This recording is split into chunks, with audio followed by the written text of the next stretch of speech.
On the reconciliation bill, Senator Tillis from the floor yesterday seemed to suggest President Trump was getting bad counsel on the effects of the bill.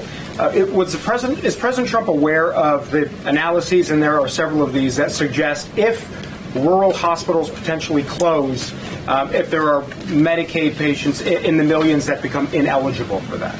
Yes, and that claim is just simply untrue. Rural hospitals comprise 7% of all hospital spending on Medicaid, and that illustrates that they have not benefited from the massive increase of waste, fraud, and abuse under the Biden administration. So this bill strengthens Medicaid. It will protect those benefits that hardworking Americans need, and that's why the president wants this bill to pass. The senator was wrong. The president put out a Truth Social post addressing it, and then the senator announced he's no longer running for office anymore. So I think that case has been closed, and the White House is continuing to focus on getting this legislation to the president's desk for his signature. Accused Harvard of violating civil rights laws by not doing enough to fight anti-Semitism.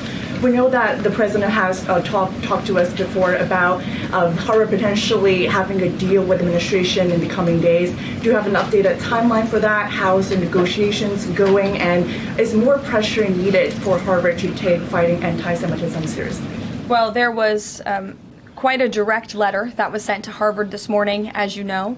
The negotiations are taking place behind closed doors, so I won't comment on that. But what I will share with all of you, for those who haven't seen it, is the context of this letter, because I think it's very important. And this comes from the Department of Health and Human Services, which concluded after a thorough investigation that Harvard University is in a violation of Title VI of the Civil Rights Act, which prohibits discrimination on the basis of race, color, and national origin. And if you read some of the content of the investigation and what they found, the majority of Jewish students reportedly experienced negative bias or discrimination on their campus, while a quarter of Jewish students at Harvard felt physically unsafe. Jewish and Israeli students were assaulted and spit on. They hid their kippahs for fear of being harassed and concealed their Jewish identity from classmates for fear of ostracization. Images were widely circulated amongst the Harvard community that trafficked in obvious anti-Semitic tropes, including one that showed a $sign inside of a Star of David, and the campus was vandalized with anti-Semitic stickers, including one that showed the Israeli flag with a swastika. The Harvard campus was racked by demonstrations, as you all know, violent protests that violated the university's rules of conduct. The demonstrations called for genocide and murder, denied Jewish and Israeli students access to campus spaces. These are all facts that Harvard cannot dispute, and that's why the administration has found them in violation of Title VI and has threatened to withhold their federal funding, because if you break federal law, you should not be receiving federal tax dollars. And so I rest my case on Harvard. Does President Trump want Zohran Mamdani deported?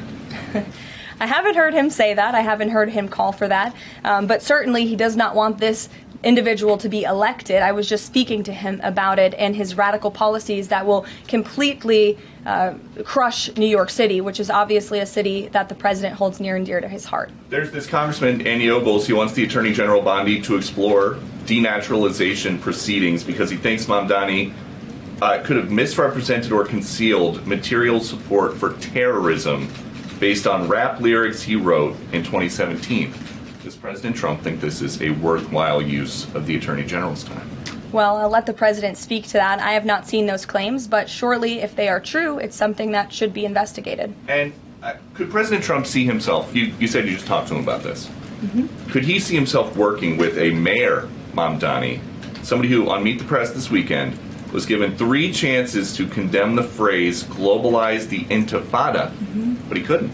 Yeah, look, the president is always willing to work with everyone. He's working with Democrats across the country, Democrat governors, and he said he'll work with people on the far left. He works with Republicans. He works with people in the middle. He wants to do what's right for America, but surely someone who holds these values and is quite literally a communist and condemns every value that makes this country great: common sense, law and order, low taxes, working hard, and earning your keep in this country.